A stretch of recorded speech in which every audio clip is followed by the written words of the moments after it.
Hello, beautiful light-filled souls. I am so happy to be here with my friend Shaun Lether, a near-death experiencer, and I want to briefly introduce him through a series of STEs, spiritually transformative experiences, and near-death experiences, very powerful after effects that really changed him. Shaun Lether almost had this rebirth. He woke up to his true spiritual nature and his purpose, which did not include the 4 business degrees or the marketing or the real estate or all of his accomplishments in life. Really, his mission is to help others and to really be on this intense spiritual path of love and healing. So he's had more than one near-death experience, but I want to focus on the most recent one because it is the most profound and it had so many beautiful stories within the hospital. But we will probably do a part 2 because his story is so complex that there's going to be a need to go back and uncover some of this. But I love supporting near-death experiencers, especially when they're telling their story for the first time. I'm kind of protective, like a mother hen, like let's really protect these near-death experiencers who are sharing something so sacred, personal, painful, and profound at times. And Shaun, you are amazing because in such a short amount of time, you've donated so much energy and time to Hawaiian IANS. So briefly tell people about what you're already doing with Hawaiian IANS. Well, first of all, I just want to say thank you so much for doing this and for being a friend. And I really value our relationship, and I feel so safe and honored to do this with you. So thank you very much. So after my near-death experience, and I also experienced something called a spiritual emergency. I was trying to integrate, and I really didn't understand even what had happened, but I was trying to integrate through A Course in Miracles and some other spiritual book studies that I do. And at some point I realized I needed to talk to other people like me that had these experiences. And so that's when I started this little near-death experiencer group here in Hawaii. And from then on, I found that as in a group that we help each other heal and sharing these experiences and validating each other, and that so many of us have never felt safe anywhere to tell these stories. And so our little sharing group has now grown to over 6,000 members worldwide. And it's called Hawaiian IANS. And it literally is something that I love doing. I absolutely do. You can't help but use your marketing and business degree to make something work. You can't help it, but it's amazing that you're using it in a spiritual way. Yeah, well, that's something very interesting too, because after my last NDE, I wanted nothing to do with this world of illusions. And I was really good at living in illusions with my marketing and helping other people be in illusions. And I literally didn't think that I would ever use it again. And it wasn't until entering this world that I realized that it's like, wow, these gifts from my past life are actually very handy. God does use us in the ways that we have talents. I believe that. And yet the mission is different, in helping others. And so I really do, first, before we begin the interview, I want people to check out, if you're not familiar with it, Hawaiian IANS. And Shaun does all this work from a place of love. So definitely donate to him, go to his events and participate in these events because they are amazing. And I'm just grateful to you. But I do want to note that you had a near-death experience prior to the one we're going to focus on in 2018. I'm just enthralled every time we talk. You tell me something new about what happened when you're in the hospital, and I'm like, why can't I hit record? So I'm so glad we're doing this. So just lead me through briefly what physically brought you to the hospital and then your first moment out of body. Well, I've always had lung issues and immune issues my whole life. So in October of 2017, I got pneumonia and bronchitis. And I thought it was just the normal one that I've always had. And I started taking my herbs. I have a whole protocol, and they weren't working. And Then November came and they weren't working. And I couldn't breathe. It got to the point where I couldn't walk. By December, I literally was at death's door.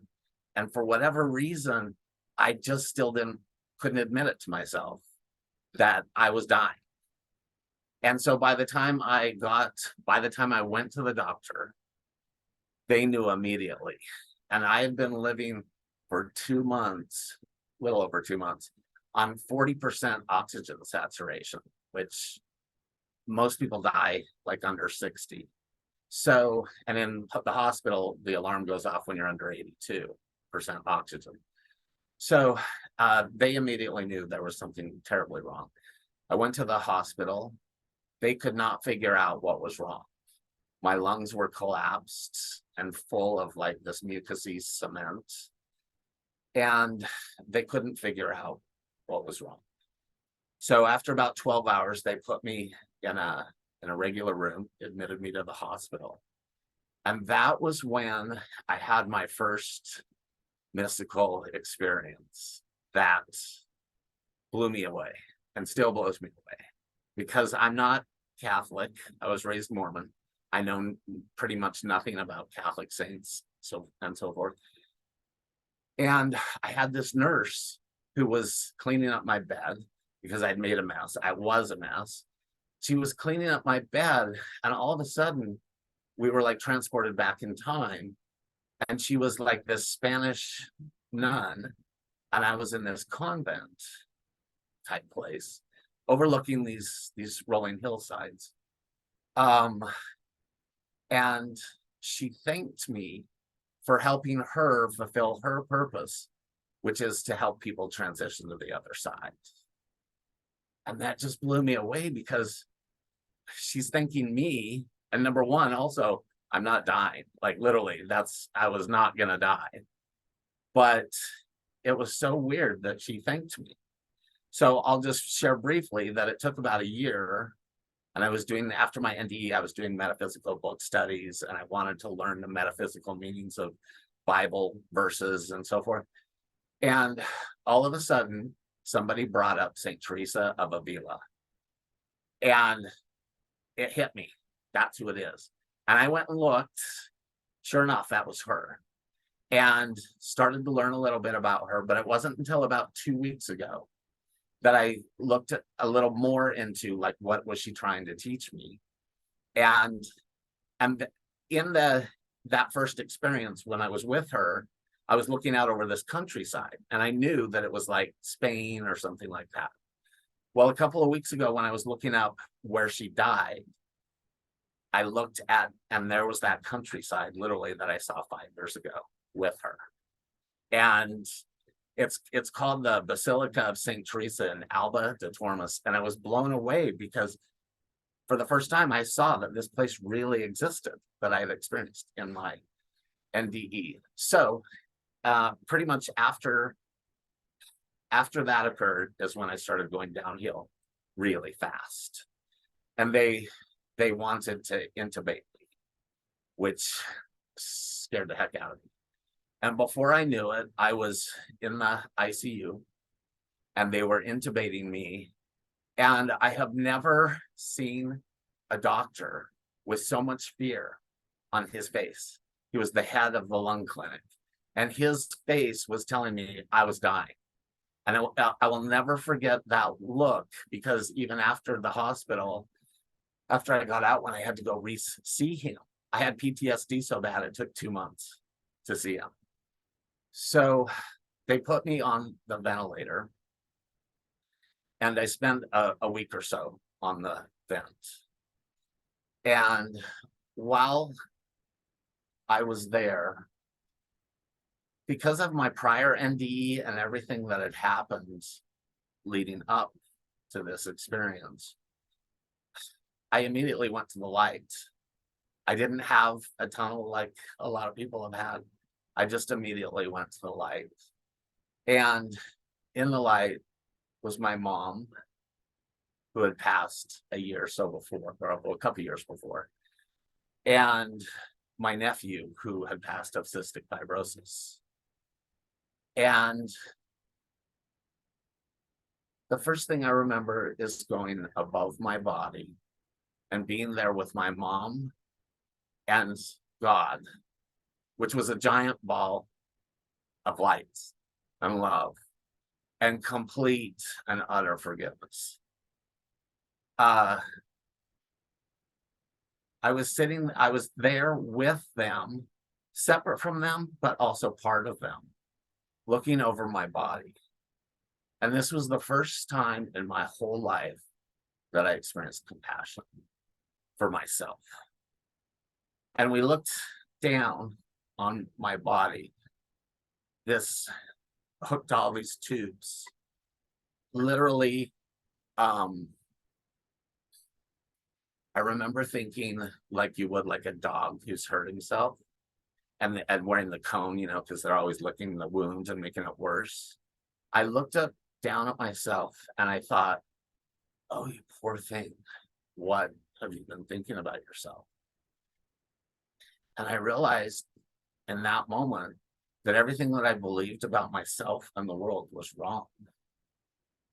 And that I was worthy of unconditional love.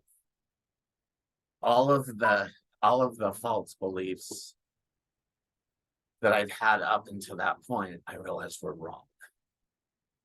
And I experienced the most unconditional, absolute love that I've ever felt in my entire life. I never felt anything like that before in this world, and I've never felt anything since. And could you tell me a little bit more about your relationship with your mom and cousin and like what it was like there in comparison to life with them? Yeah. So my mom herself was an NDE, basically when I was about 5 or 6. But this was like right before they had made the term, before Moody had. And she wasn't dealt with the way that people are dealt with now that have NDEs. And she then was subsequently put into several mental institutions. So she had a lot of mental health issues. I was also born into a very abusive family. My dad was a narcissist. And so most of my life with my mother, she was under the influence of prescription drugs. On the other hand, she somehow had a knowing, and she taught me how to do astral projection, taught me about iridology. She was a master astrologer, and she would do everybody's chart by hand. And she actually did my chart when I was a young kid and predicted that at 50, I would die or have a major life event. And sure enough, at 50, I was in the ICU, struggling for my life. I didn't even know your age. I thought you were much younger. We near-death experiencers, have that childlike glee about us. But that's interesting. And your mom has been coming through for the past couple of days because she knows that you're going to do this interview. And I do feel her. Like when souls have some spiritual knowledge, they're excited about this stuff. So she's excited about you talking. Yes, she is. And she has been my biggest cheerleader before I had my NDE, and throughout it and every day since. She has communicated with me in the most amazing ways through music and songs, and I've seen her, felt her touch, heard her voice, and she really, the main reason she's here is to be the mother that she couldn't be in life, and she's constantly with me. And you and many other mediums have felt her and seen how she literally is with me. And ironically, when I was 5 or 6, so much happened when I was 5 or 6 with her.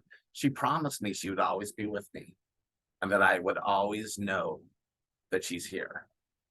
And so in coming up the steps leading up to being in the hospital and while I was in the hospital, she was there constantly.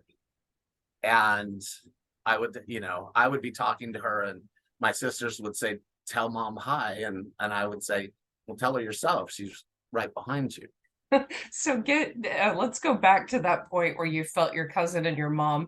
How was it different, in that space, your out of body? Was it just perfect telepathy, perfect understanding of their soul, yours, and comforting? What was that like?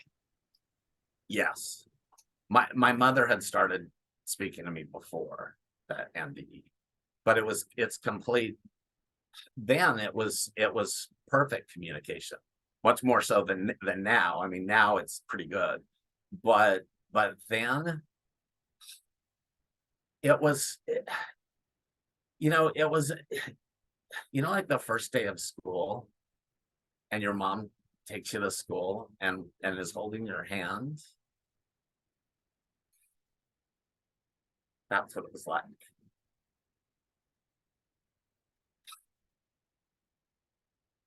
That's beautiful. And it's perfect. Like it's one of those perfect metaphors. It's hard to describe that realm to people, and you have to use metaphors because Yeah. it's something sacred. Dying is sacred. And our loved ones being there with us and helping us makes perfect sense. Yeah. So with my mom, I now had a 360-degree view of why she was the way she was. And so we would call it forgiveness here, but it really wasn't forgiveness, because now I understood and I saw her whole life story, and so there was nothing to forgive. And in life, my mom chased me around the house with a knife trying to kill me. Like, I had some major traumatic experiences with her when she was alive. But after, and in this experience, it's nothing but complete unconditional love. And So help other people understand, how you made that jump from that level of trauma to just deeply understanding. Is it just because she doesn't take that with her and you were in that place with her and, none of that was her true self? yeah, because what I saw in the NDE is we're all living this story, and these different stories, and sometimes changing stories for a new story. And so she was, in essence, living this story, and she was unloved by her parents, and she had all of these issues uh in this life that she was reacting from, that was not her. And so I got to know the real Elizabeth, and her soul, and how amazing she is, and how powerful she is. I didn't get to see that power in life. And honestly, it sounds kind of sappy, but that love is so strong that we feel over there, that it does I mean, nothing else matters. All that matters was is the love that we, for whatever reasons, we block from us here in this life. And that was the other thing that I'd experienced, because I experienced this slow kind of like ego death since 2003, 2004, when I'd had my first NDE that made me stay in Hawaii. And throughout a period, everything that mattered to me in this world was slowly taken away for whatever reasons. And so by the time that I had my NDE, I was just done suffering. And I was ready to let go of everything but love. Oh yeah. So I was in and out of my body hundreds of times. I would leave because they didn't know what was wrong with me. And so they're like drilling for, bone marrow and doing all of these tests. And I'm strapped up to the ventilator and with this mucus that's like cement. And so every once in a while, they would have to turn off the air going in to suck out the mucus. So I would literally have no oxygen, no air for a period of time while they were doing that. And that's the other thing I learned is complete trust. I had to trust in something outside of myself. I had to trust the people doing that. I had to trust all of the doctors that they knew what they were doing, and they still didn't know what was wrong with me. So I would leave my body at will. And while they were drilling for the bone marrow, I told everyone, I'm like, literally see, because I would write, I had this board that I could write on. And I said, I'm going to the beach. And I literally would. I'd leave my body and I'd go float over the beach. And my sisters couldn't handle this, as you could imagine. It was very hard for them to watch their brother die, because they had pretty much came to say goodbye from Los Angeles and from Utah. And so I would watch one of my sisters, she would go to the cafeteria and have egg salad.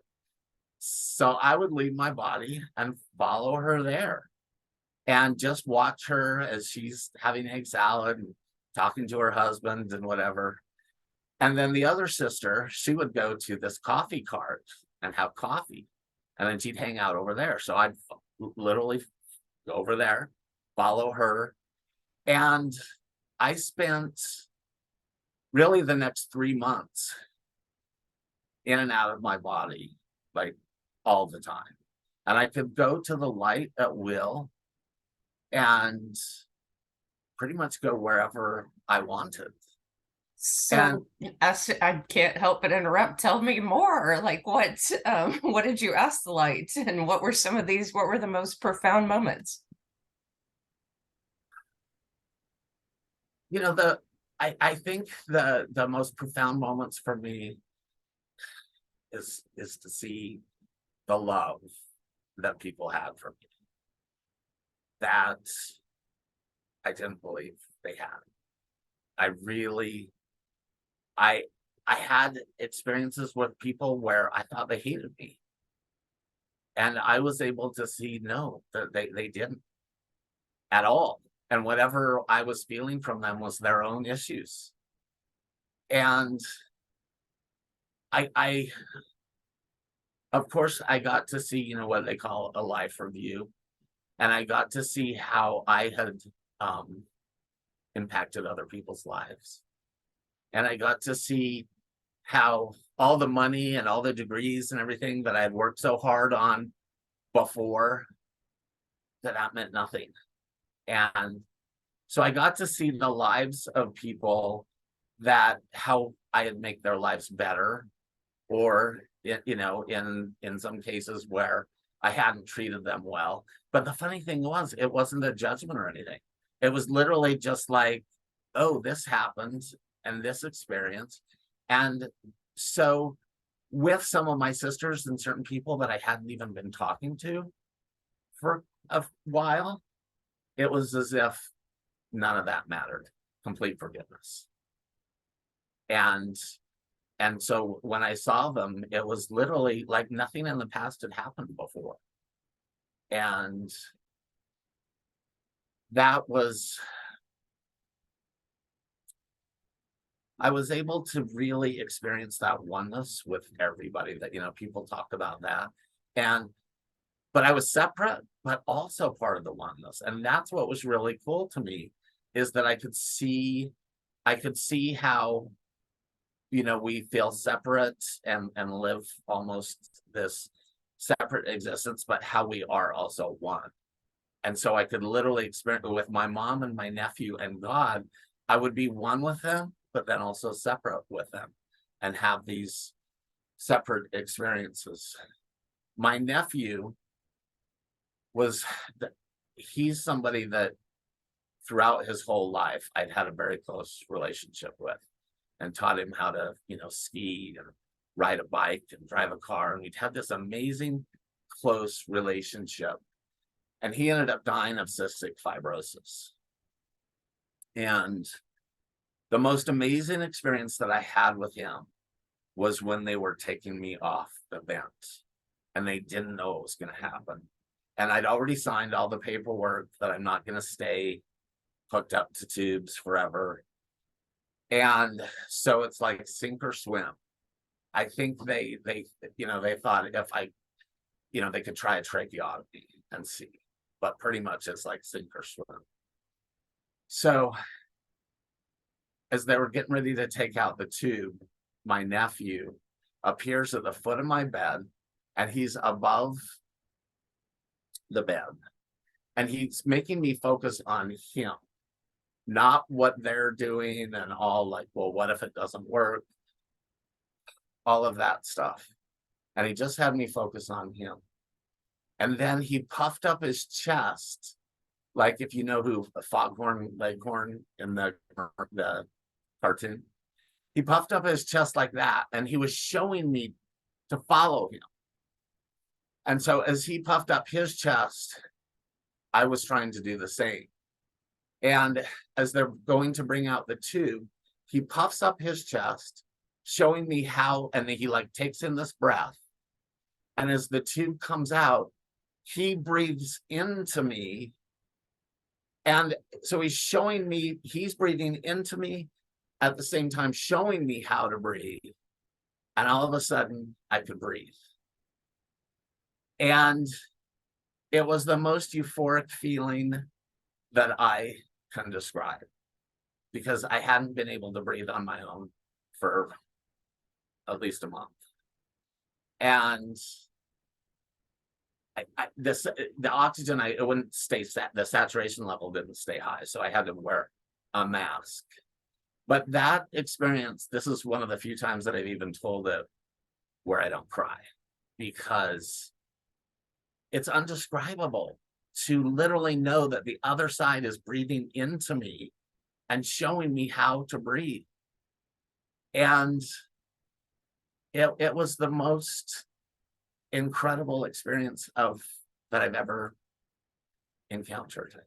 He was your angel in that moment. You know how sometimes people have angels working on you. You had a loved one really intersect in reality, and give you something beautiful and real and tangible. And that's amazing.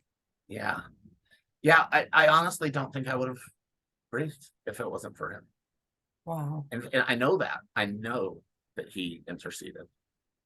Yeah. And so how long were you in the hospital? That was a month on the vent and all together, and how many experiences happened in that time period?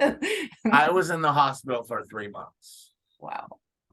And my whole body had shut down. So I had to relearn how to sit up.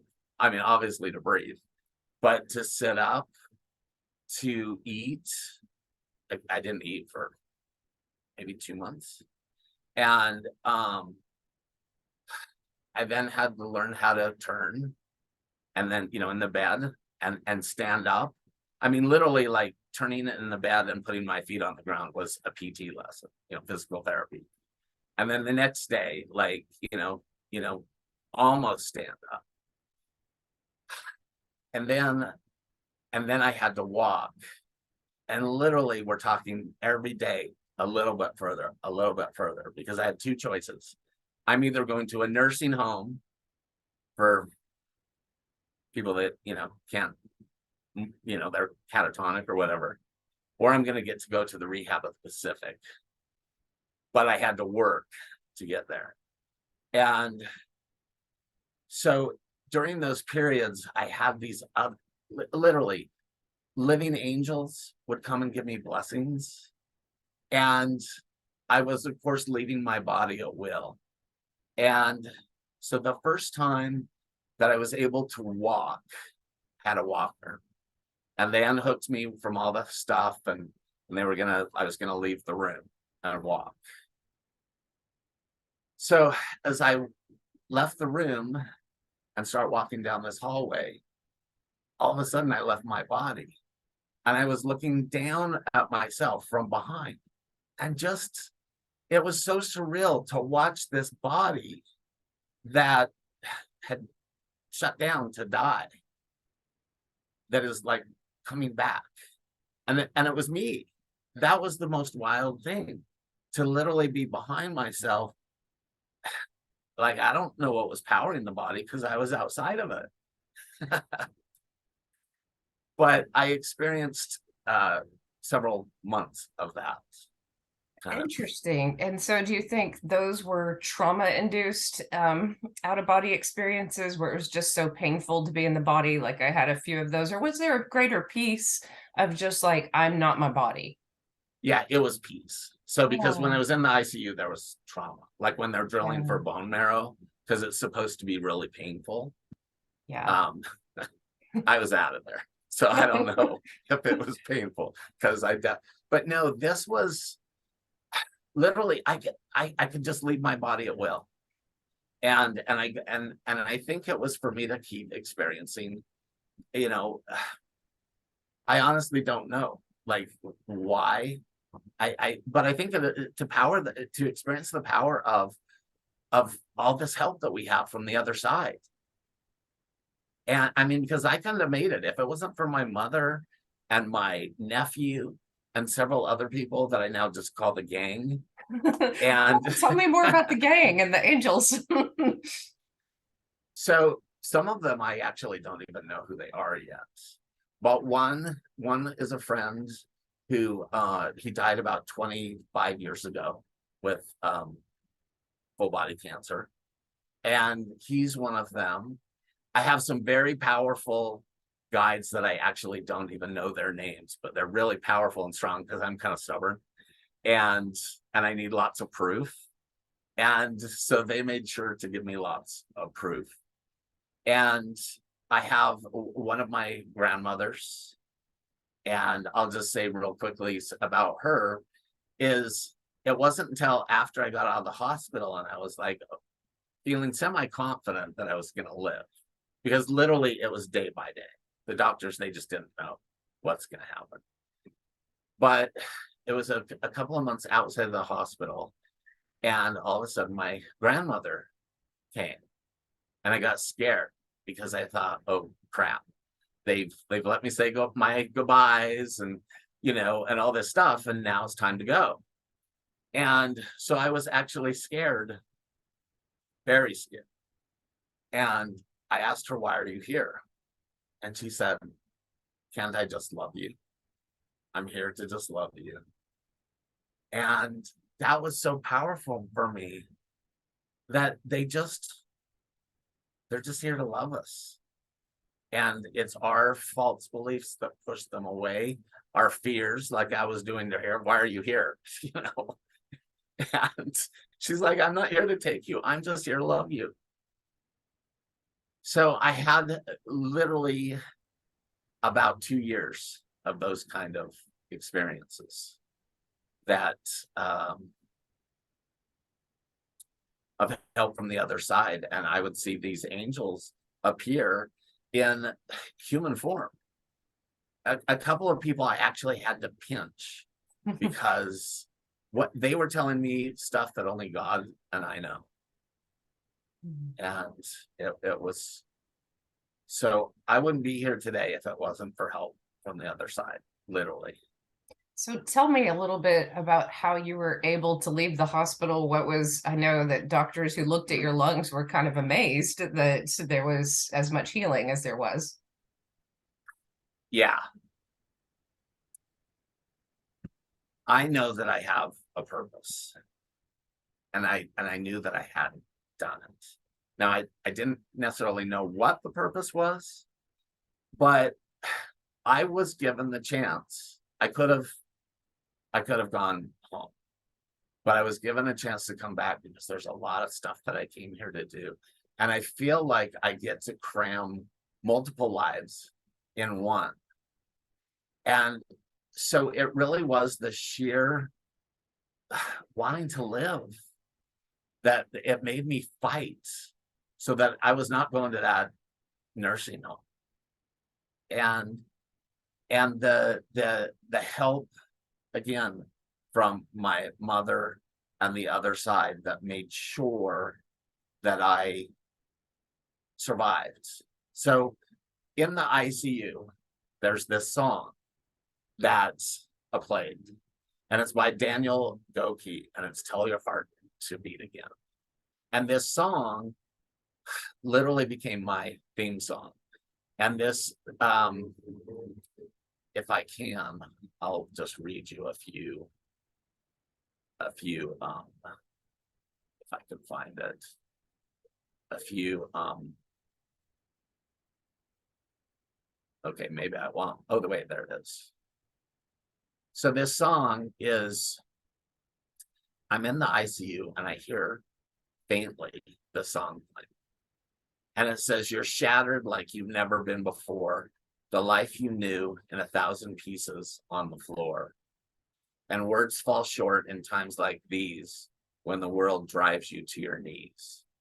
You think you're never going to get back to the you that used to be. Tell your heart to beat again.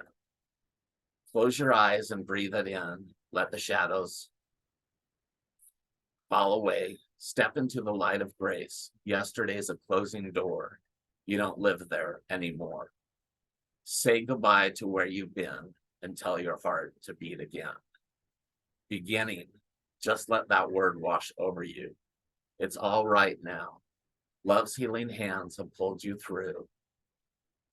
So get back up. Take step one. Leave the darkness, feel the sun.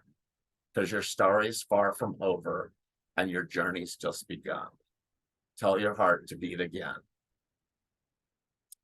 That song, my mom, you wouldn't believe, I first heard that song in the ICU. Then I would hear it in the hospital room. Then, like I said, I really had to work hard to go to this rehab hospital. So I finally got the news that I was going to make it to the rehab hospital because I had progressed enough. So I went in this medical transport, basically an ambulance. We're headed from the regular hospital to the rehab hospital. Guess what song comes on the radio? Tell your heart to beat again. Yesterday is a closing door. You don't live there anymore. And I texted my sisters and I'm like, that song, it's literally on the radio as we're going to the rehab hospital. So while I was in the rehab hospital, every once in a while, because it was hard and they're tough. And I even collapsed a couple of times in the rehab hospital.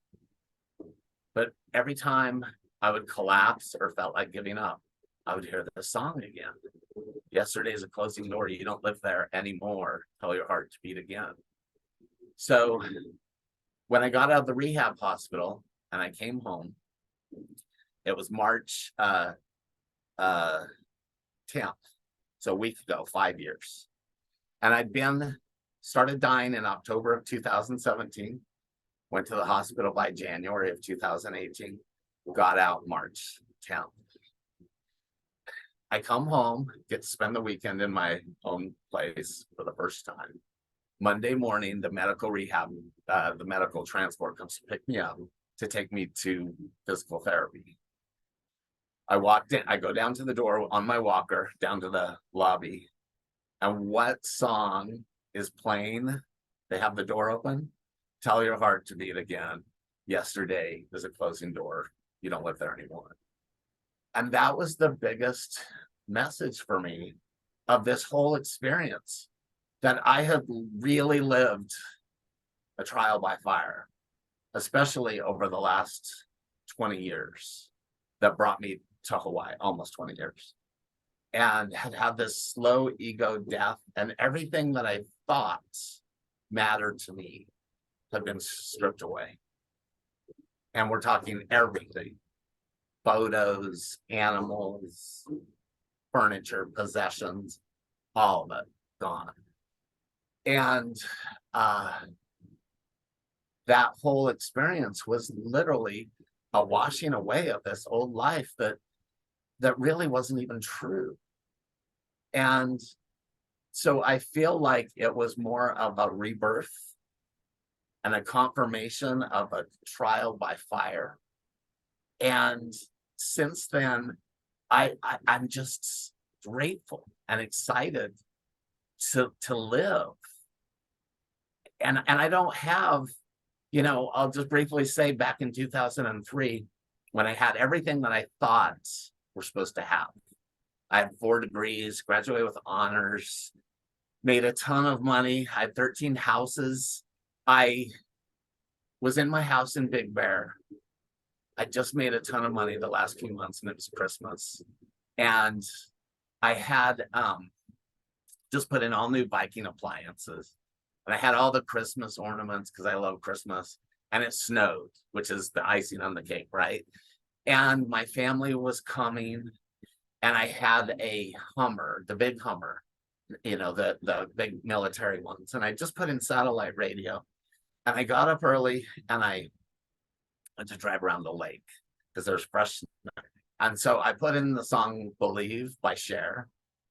And I'm driving around the lake, and I think that I have everything, and I'm listening to that song, and I realized I wasn't happy. So that was 2003. And then it was 2004 that I came to Hawaii, and this whole adventure started. Well, about 2 years ago, a year and a half, 2 years ago, I now have none of that stuff, right? And I listened to that song, Believe by Cher, and I just cried because I'm happy. And I don't have all those things that I used to have. So I'm really grateful for these experiences. That's a key event with a lot of near-death experiencers, and I can relate in some ways, like, just all the things that you think people judge you about, your clothes. I mean, like, you're a mess coming out of the hospital. I was in a body cast and a walker for a little while too. You're in a walk, but every step was like, hallelujah, like, and who cares what people think, so it is this joy just to have more time, on one level, but also to see life differently. And I think you really embrace that quickly. I have to recap, so because people will ask, like, what was the actual healing that happened with your body, that people, I mean, it sounded like you were on death's door for a long time, and how did that change? Well, so the healing was, and there's, I had multiple diagnoses, which one of them, even there's no cure for what it was. But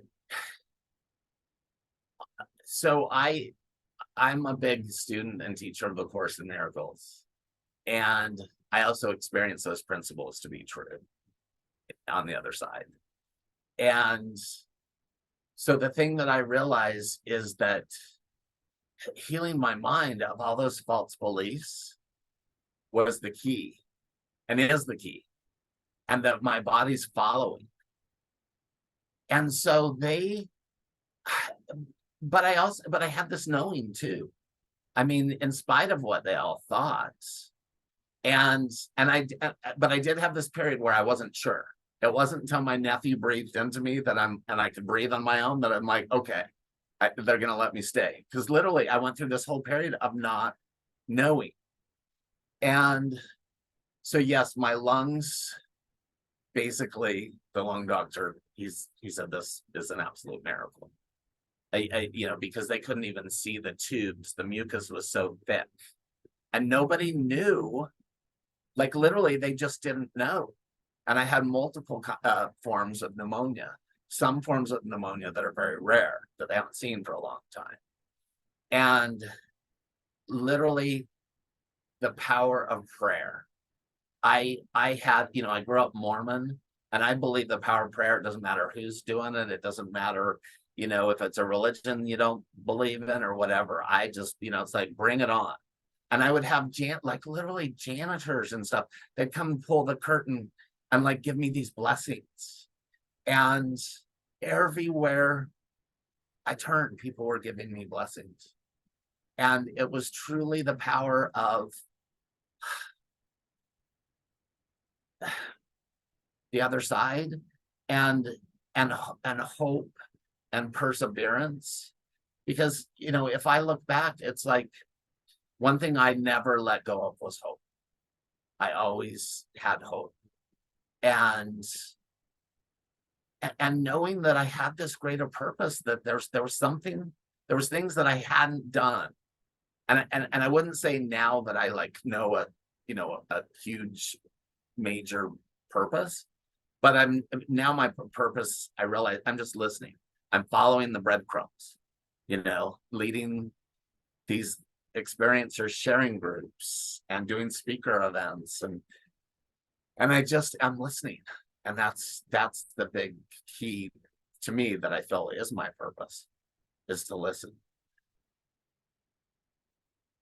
Another thing I'm curious about, integration used to take like 20 years, and it seems like you've integrated so much. Do you think it's being a part of this digital age where there's so much to read and you can relate to other experiencers and jumping into Hawaiian IANs and talking with other experiencers? Do you think that's helped you integrate? Because I feel like you were a spiritual person before too. So I think when someone is spiritual before, there's an easier integration as well. And even as a kid, some of the things you experienced with your mom, it seems like you're set up to just have this faster way of integrating this.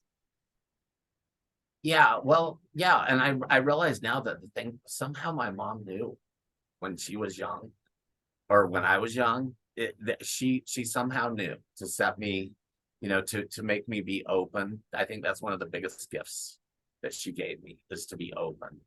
And as far as integrating, it's kind of funny because I actually don't necessarily feel I have. There are things that I saw in my near-death experience, like I got to experience like creation. And I don't, this is the first time talking about it, because if I go too far, my head feels like it's going to explode. So I can imagine that. Yeah. Like that, there are some concepts. I remember as a kid thinking about eternity and feeling like my head would explode. That's one. Yes. Yeah. Yeah. So, I can talk about these experiences with my mom and my nephew and stuff, but there's a lot of stuff that I got to see that I still don't comprehend, that I want to do. Like I'm working with somebody who does past life regression to like see like, okay, well, can we go back into the NDE and some of the stuff that I don't remember, because I think there's probably a lot of stuff we're not supposed to remember. I think you can do that. There, you'll find the right person. That will be amazing. Yeah. So, but honestly, what has helped me integrate is these sharing groups, because as I told you, I would go to A Course in Miracles, which I love, and I would go to these book studies and with people, and it just wasn't, for them, it was theory. For me, it was experience. I lived it. I understood everything that these spiritual book studies were saying, that these books, and I didn't tell people for quite a while, because it was like I didn't even understand, how do I know all this? And so I really realized that I needed more. And that's when these little sharing groups of just communicating, like you and I have done, just talking about our experiences, I think that power of validation and knowing you're not alone is probably what has helped me the most. And honestly, I feel that in these sharing groups, this is my, I almost want to say like church. It's like it's really when I connect and with higher power and connecting with all these other experiencers, that's really what has helped me the most. And I have to say too, and you'll find this out, that telling your story not only touches people's hearts, but there are people who have picked up on the energy of our near-death experiences. And I just talked with a woman today who, she said she had close to 12 hours of just feeling that unconditional love in a way that she's never felt. So that for her, it was just this energy transfer just from listening to a near-death experience. And that's always my hope, and I'm sure it's yours too, that people are able to pick up on that energy and really feel it and incorporate it into their lives, because it sounds like you needed to know that you didn't have to do anything, be anything, accumulate anything just to be worthy of love. Like you were showered with love. And same with me. I thought I had to accumulate. I hadn't accumulated anything, but I thought I had to accumulate a lot of things in order to be protected and strong and worthy. And that feeling of we're worthy is available to everyone. I mean, it's shocking to us, but it's available to everyone. Yeah. And what you just said, it brought up uh, something that I learned.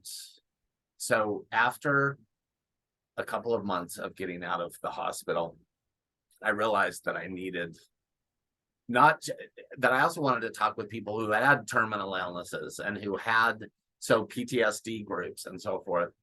And so I went to my first group for people with illnesses such as mine and what I've been diagnosed with.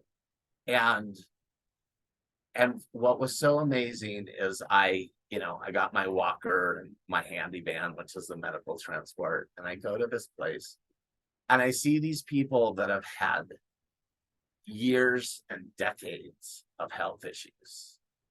And of course, pretty much everybody's lost everything because financial. And many of these people are even houseless. And what I've learned with these people, and my mom, first time I went in there, I was kind of being a little judgy, like, what am I doing here? And my mom said, you are them to me. And from then on, I was these people. And like I said, some of them were even houseless. And what I learned over the period of a couple of years with these people, they loved me just for me. They didn't know about my degrees. They didn't know about the possessions I used to have. They didn't know about this amazing life that I lived. They loved me just for me. And that's part of the reason I think I had to lose all that stuff too, because I would have never known my value. Yeah, that brings tears to my eyes. Like that's the piece of heaven when people ask that question, and what do you mean love is all that matters? It's that, you can be without everything and surrounded by people who love you, and it's joyful. I mean, it's Yes. joyful, and you can have everything and, have all the money to go to the best psychiatrists and doctors in the world, and nobody can figure it out, like the unhappiness. Yep. Mm. Well, Yes, truly. thank you, Shaun, so much for sharing some of your story. And I know there's so much more to it. There's a prior NDE that happened, and there's so much that you're doing. But I do want to remind people to check out, and I'll put all the links below, Hawaiian INs. Donate to Hawaiian INs. Shaun spends an enormous amount of time and energy like facilitating this group and making it successful, and he deserves all the support and love in the world. So I hope you give it to him. And this is his first time publicly sharing this story, and I got to break it. I feel like I feel like a journalist. So I'll probably make two versions, the full uncut version and then some smaller clips so that people can really just take things from your wisdom, Shaun. But thank you so much Thank for you. being on my It's program. only taken us, 2 years, but we made it. I know, now's the time. Oh, and is there anything you want to leave people with, of anything that's upcoming or anything you want them to just know from your near-death experience? The biggest thing that I want people to remember is that you're not your thoughts. And I know that sounds cliche, but it's true. Any thought that you have that tells you you're not good enough, you're not smart enough, you don't matter, that your story doesn't matter, any thought like that is not true. Don't believe it, because you do matter. And every one of us is loved from the other side. And I just want everybody to remember that. Thank you. Perfect. Well, may you all be blessed.